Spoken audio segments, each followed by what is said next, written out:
Hey everybody, it's me, Beth Maitland, sitting outside getting some fresh air at the Drama Queen Bee Quilt Studio here in the beautiful Central Coast of California. I would say that it's low 70s afternoon. I'm sitting in the shade outside the studio. There's a light breeze, getting ready for a heat wave and the 4th of July. But I thought I'd take a minute and check in with you. I haven't been here for quite a while, and I'm very sorry about that, but I've had a very busy early part of the year. A lot of time working at my day job, which I'm really happy to report. But it's far away. It's about a 3.5 hour commute one way. So I spent a lot of time in the car and not very much time in the studio, which is unfortunate. So I am circling back. I'm working on Quilt of Valor right now, just before the 4th, for a friend of mine, Stacy. Shout out to Stacy Olson at Stacy's Sewing Studio in Georgia. And I'm working on the Quilt of Valor, sitting down, just taking a little bit of a break from the long arm. But I have totally gotten into the zen and the practice of returning to slow stitching.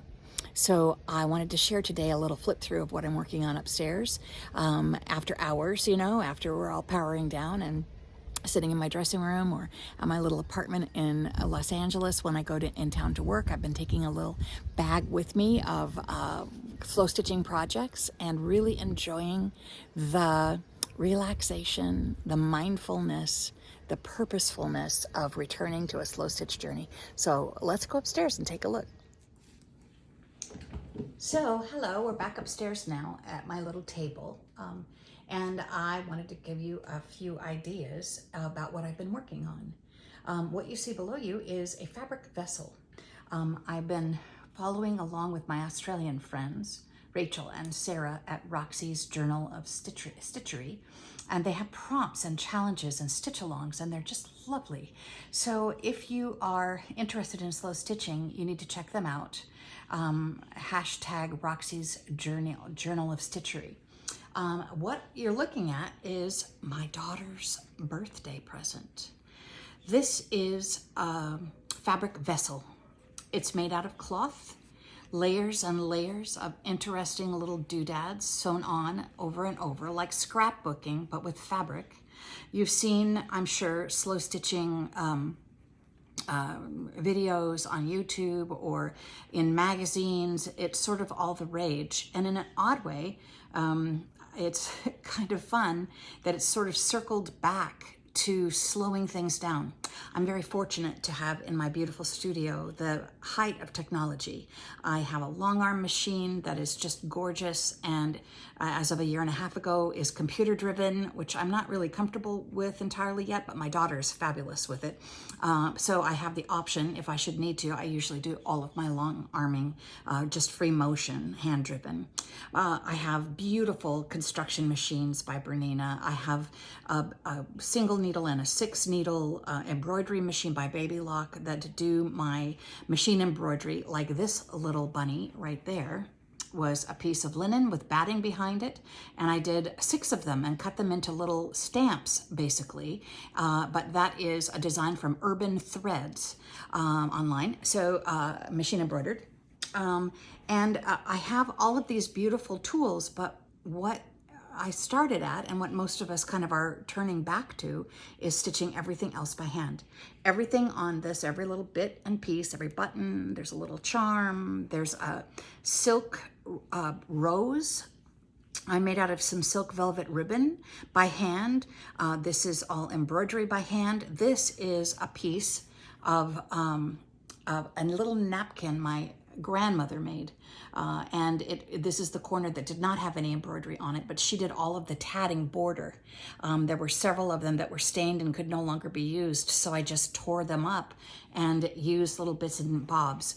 These doilies here and some back here were given to me here by my friend Michelle Stewart Caswell that I went to high school with these years ago. She sent me a bundle full of little bits and bobs that she inherited from an auntie, just old vintage linens and embroideries and crochets. My daughter's a classical musician, so I've included some music note fabric by Tim Holtz from Urban Elements. He does amazing stamp designs and paper designs, but also some fabrics.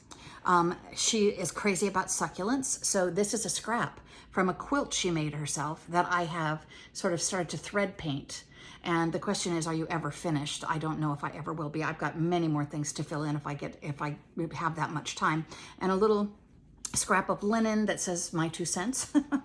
And on the back, I made these beautiful roses out of strips I tore of Dupioni silk, and twisted them and turned them and hand did them and made these little rosebuds that I attached. Again, this is from a doily, and more of her succulent fabric and more of this.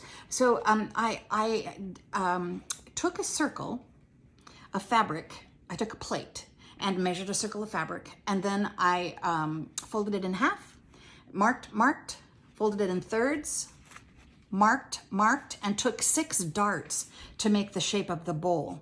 There are tutorials you can find on how to do this, and I might actually do a demo, but mostly this was sort of a drive-by, and now I want to show you what her gift will contain. I'm about to start, she's coming up for 4th of July weekend for her birthday celebration, and it's in a couple of weeks, but this is our time together. So I'm going to get her started on a slow stitching journey. So I've gathered a bunch of things to put inside her basket, and I wanted to show you those things today. In addition to the little basket to hold all the goodies to stitch from, I have made her this little pin cushion by hand.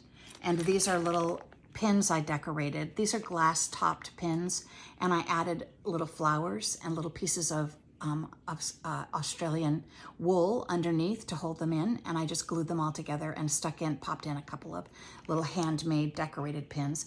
But I did the embroidery to match the embroidery on the bowl, and this is another edge of my grandmother's napkin. So in that goes. And then to keep her busy and keep her prepared, we've got some accessories. We've got a little measuring tape, a container of needles, a thimble, and I've tried to curate all of this so that it was in sort of a similar colorway. These are fun. This is a company called Taperology, and they're scratch decals. You can use this little stick and take these flowers, cut them out, and put them face down on paper or fabric, pieces of muslin or linen, and scratch the decal off onto that. And she loves things like that, so I thought I'd get her started with that. There's a beautiful pair of scissors. I've got some little sewing clips we'll add on to the side to hold her fabrics in place while she's tacking them all down, sort of in the colorway of the work that we're doing here. And then I've gathered some threads so that she'll have plenty to work with. And in her color palette, there's all kinds of little yummy threads. Pearl cotton, and these are embroidery floss. That's stranded 6-strand cotton. And here's a seam ripper if she needs to take anything out. And when she was a wee girl, we had friends that ran a home and rescue for endangered women and their children who were fleeing domestic violence. And it was called Sojourn, and I believe it's in Santa Monica, California, still being operated. When she was little, we spent a summer making projects.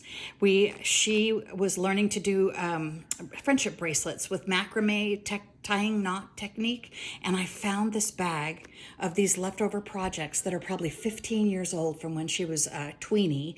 These are from, says Project Friendship Knot. Someone is thinking about you. Compiled for Sojourn, services for battered women and their children by your friend, Emmie. And I found this, there's instructions in here and some, a sample of friendship bracelet threads so they could sit and have a craft to do. So I found that, so I'm going to tuck that in her package too.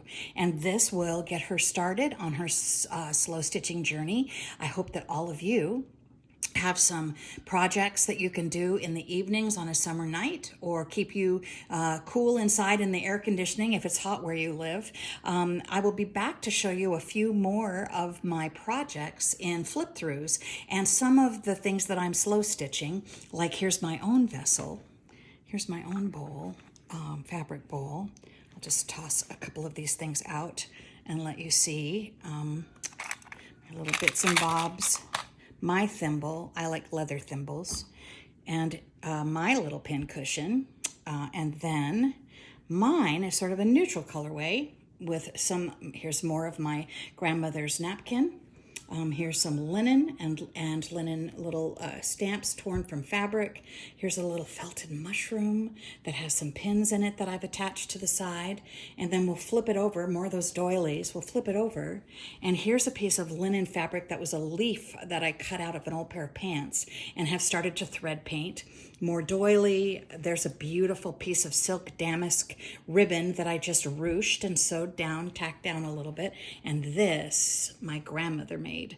These are embroideries from her actual hand. It's the one corner of the napkin that she actually hand embroidered. She was quite a needlewoman. We'll talk about her maybe in other videos, but so this is my little slow stitched vessel, and I keep all of my little supplies, my needle book and my scissors and all those things in the colors that I'm working with on whatever project I'm doing, standing by. So this is our little introduction to what I'm working on this summer. I hope that you'll come back and join me along the way, and we will actually do some demos, and I will show you some of my secrets about how I gather materials in a challenging time. What I mean by that is I don't live somewhere where people have antique, beautiful antique linens that they donate to op shops or charity shops or the thrift store. So I have to really, really struggle to find vintage materials I can tear up and cut up that I wouldn't just want to keep whole, that are damaged or torn or stained, that have holes in them or are overused except for certain areas. So I have some secrets about what to do about making your own if you're in a place where you can't find the kinds of things that you would like to be actual vintage. So come back one of these days and watch for next videos, and we'll see what we can do about doing a little slow stitching this summer. Thanks so much for joining me and doing my little birthday walkthrough of my daughter's gift. I hope that you'll have a beautiful day and a beautiful 4th. It's the early part of July, and we're just about to the 4th of July. I'm downstairs working on a quilt of valor. I think we talked about that in the introduction, so I better get back to work. Everyone take care, and I'll be back soon. Bye-bye.